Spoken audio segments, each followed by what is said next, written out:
down to actually farm up the creeps. They didn't find the extra damage. You will lose top lane as Io locked in, silenced up. Seb came in to join in this fight as more +2s. Wraith King is still on the run. Rotations coming in from Somnus, so maybe a missed opportunity down on bottom lane for OG, but they still capitalize on top. Nice detail from Somnus there when he walked up the high ground. He made sure to pretend he didn't see Jarex. He saw him the whole time, but he walked up and then he like sidestepped like he was, oh, there's a Shaker. So he didn't give away his ward. Very nice. Ame's in trouble. Another curse coming in. X-Nova's going to arrive, misses the stun onto N0tail, who is able to get the curse over onto line, and thanks to the sprout from Seb, N0tail's got more distance. Ame turns on the flak cannon. Charles has joined the fight as well. X-Nova will go down. They want to be able to TP out this one. N0tail, he's starting it off. Ana now waits it out. He wanted to wait and be the attention creator to allow the rest of his team to get back out. Yep, they do full disengage. Still... The Treants, he'll be able to escape. They want the bigger ones. They want a Chalice. But a tower deny from Thompson. I think that's actually the second tier 1 tower to fall, and both have been denied by OG. Oh! Got him! Oh, I can tell you from experience that feels so good. That is the best. Just getting a fog finger of death kill on a carry. coming over. It's a good curse, but Thompson, has he got the movement speed to get out of this one? He does not. FY, low on life. N0tail with another plus. So Weaver is one of the heroes that I'm expecting to be super big in this tournament, so I'm not really surprised to see it first faced here. It's a very strong laner, it's flexible, it can go to multiple lanes, and in this patch, the way I see it, it's a lot about enabling your lanes and just being able to be flexible with how you put your lanes. The one thing you don't want is that you pick heroes that are really weak in lane and are really locked in what they can do. Yeah. So having something like Weaver that can be both a 1 and a 3, technically... From OG here. I thought that was perhaps going to be a bad fight for them with Shaker dying and not even getting spells off. The BKB Gyro caught them by surprise, I think. But still, we see it here. The Gyro has isolated him here. They've used Global. They will get the Shaker kill, but this Flak Cannon is owning. Yep. It kills the Wisp in the backline up to the top right. Waveform doesn't connect, doesn't matter. They eventually chase down this Gyro. And if Seb doesn't die to the Reaper there, it's a really big win. It's still a solid win for OG in that fight. We come back. Dragonlance Yasha transitioned into a Linken's, and now BKB's on the menu next. He's just fissuring to try and get the jump away. Charles able to connect on the stun. Somnus is on his way over, has a blink of his own. Global silence. Ana jumps him through the rear. He comes in as the Morphling to find his own stun, but they've already lost the ES, and now Ana very much stranded. Finger of death, and now the scythe. It was denied before by the Global silence, but it will not be denied this time. 77 seconds. The Morphling's going to be dead, and Roshan spawns in 50. 4 was very much roaming, picking up bounty runes, looking for kills across the map. In the current metagame, it's more beneficial most of the time to just have strong laners. So you will see the position 4 is sometimes in the safe lane and sometimes it's in the off lane, but it is laning. And this time they've put their 5 in the off lane together with that Wraith King and their position 4 IO in the safe. So. PSG LGD's going to have to back off this top rune. The bottom was also being contested. Charles and X-Nova just positioning perfectly. And it's only N0tail who's down here for the moment. So they were looking for some level of a fight on the top lane, but it just never came. Except for Monkey King, who is actually, he's inside the base trying to hunt the courier. So shenanigans to come in from Ana at the very, very beginning, but LGD, it's like, where the hell is that courier going? He slipped through the ranks. Good awareness, though, from PSG to not lose the courier there. Getting the courier sniped by Monkey King in the start of the game is actually extremely impactful, especially... Have it for long, yeah, now they see it, but the jump comes in, it's onto silence, and the scythe will kill him off. N0tail has buyback available, and he pops the Global silence while Jarakop has already popped the BKB. Seb can't complete his TP out. Ana wants to try and buy a little bit of space. He can at least kill off FY, then goes into being the Wraith King as Morphling. More buybacks coming in from OG. And they're looking for it. They've got the trap onto Ame. The Sprout is down, the waveform forward. Gyrocopter's down. Chalice jumps in, still with the reincarnation available as Thompson, who's the one who's being locked down. Somnus, the Cold Snapper's onto him, so Thompson get a little bit more space and battle against Chalice. Tornado doesn't catch Somnus as well, but they can isolate the Wraith King. The reincarnation will pop once more as N0tail and Ana, they chase down Somnus, and Chalice can just blink away, but Prophet, TP's over. They're waiting for the Fissure for the right time. He's silenced up. Here comes the Fissure, pushes him out the Sprout. That was not the right time. time, but a kill is a kill. They still claim him. Wraith King down for 50 seconds without any buyback. OG can claim Roshan. There was a cost, but it's going to belong to them. And what was... For team fights.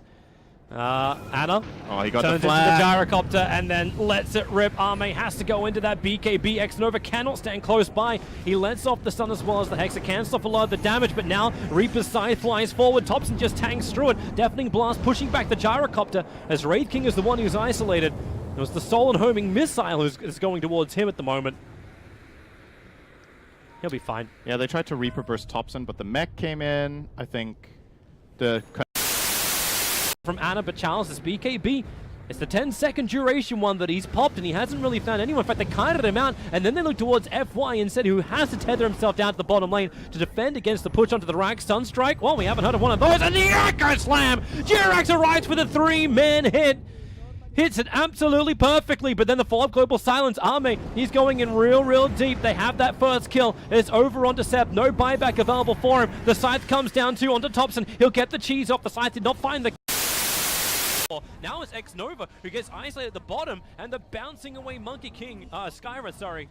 He does get up into the tree lines, but the rock, it'll drop. The Fatal Bonds connects up LGD strongly, but then Wraith King has that reincarnation. Arme, he's got the support. FY is going to arrive back into this engagement, and Anna's got nowhere to run away from Chalice. You've got the minions everywhere. The slow made it difficult, but maybe not that impossible, thanks to Thompson already being back up and running, and with the Golem up, they're finding not one, but 2 kills with the swap back in. FY may be the third. The missiles won't actually be able to, the missile connects, the swarm will not be able to connect.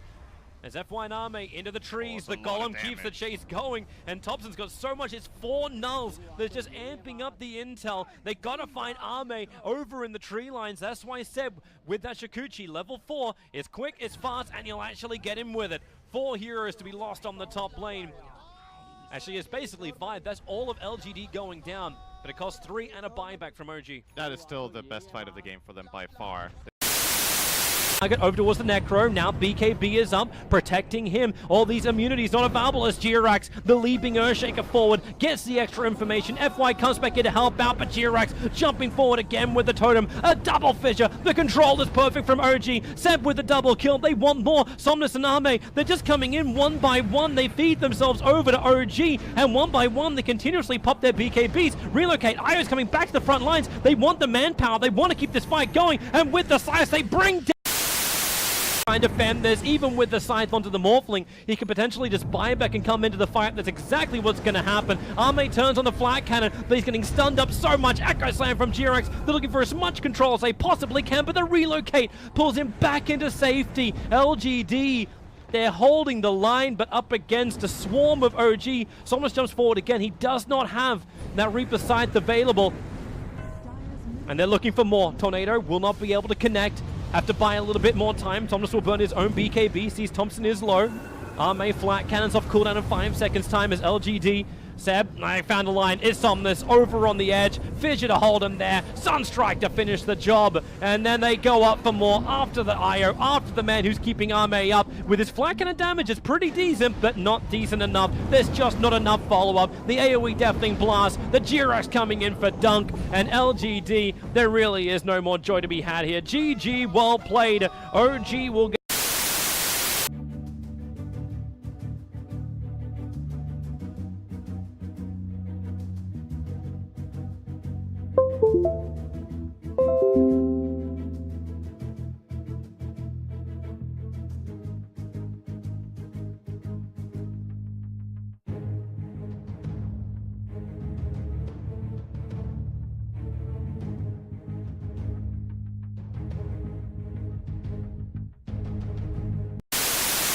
Doesn't look like he can survive like going on Wraith King or going on anyone. There's no escape item for a Skywrath. Yeah, I think the biggest item in this game is Monkey King's BKB, but I'm concerned it's going to be too late to even become a part of the game. It really is the item that they need, because the problem for Ana is he can't really use his Echo Saber, right? He uses his ulti, but he can't go in.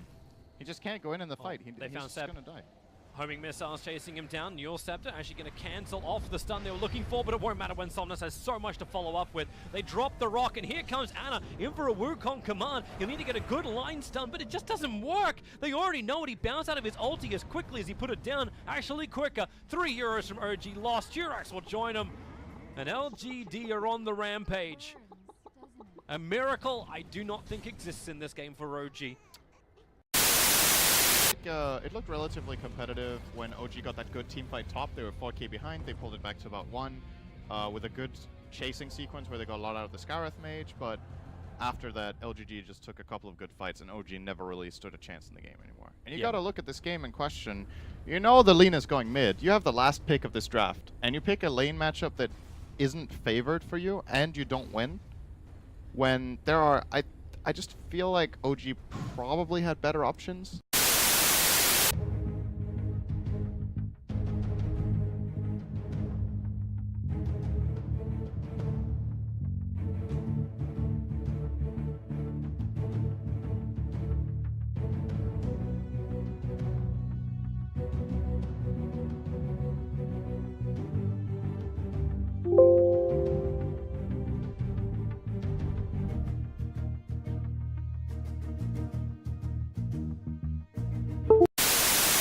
The team, I think, actually grabbed the Phoenix. Not that we saw, at least. So what I think Optic might be thinking now is Ursa, because they want a hero that can destroy Spectre in lane and is good at killing the egg and is good at laning against Phoenix. Or if they assume that maybe they would put Shaker in the side lane, Ursa is also good against that. So I definitely think that's a hero on their radar. It's a pretty good Ursa game, I would say. I think if you don't pick it here, I thought that hero would be a pretty big pick.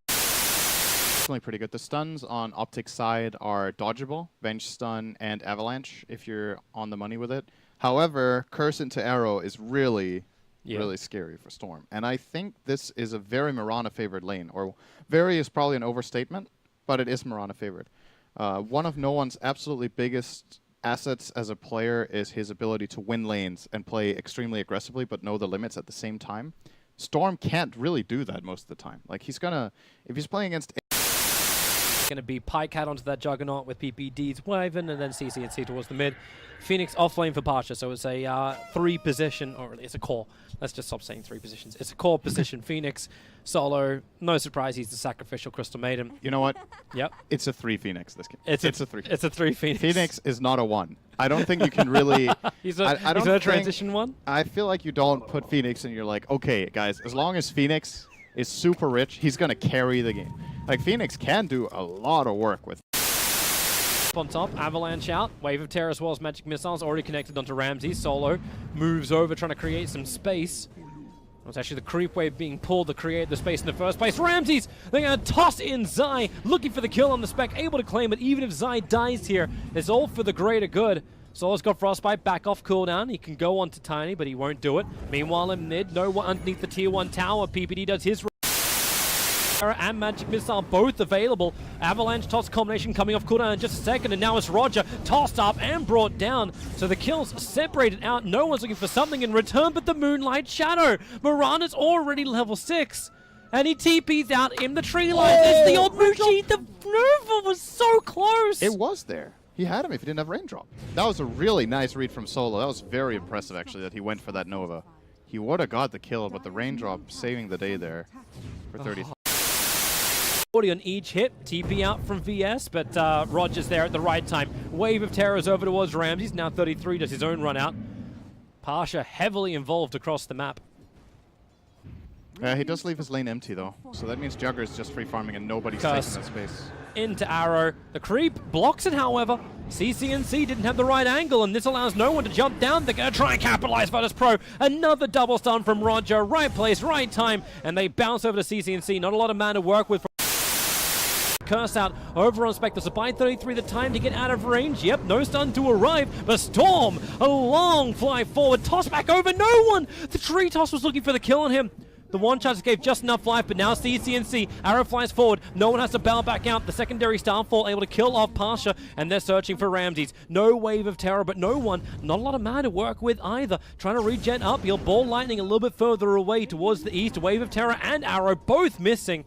and no one. He's still in the trees. A quick leap forward. Now they'll find him, and this should be the Starfall kill. No one. Ball lightnings can't dodge the secondary drop, however, but it's Vengeful Spirit who needs more help. CCNC, he's looking for the right angle for the is okay, but it takes time. Ramsey Spectre is really bad. Avalanche will connect. Wave of Terror keeps the vision up. Ramsey's Spectral Dagger is worn off. The Magic Missile connected, and now the Starfall. Ramsey's, he has to one charge up, but it won't matter. Roger does get the Echo Slam, and this is now trying to allow no one to capitalize. CCNC, he needs to leap once more, but they have the control. Roger gets himself a double kill, and maybe even a triple. PBD tried to come in to help out, but all he ends up doing is giving his life over to the Storm Spirit.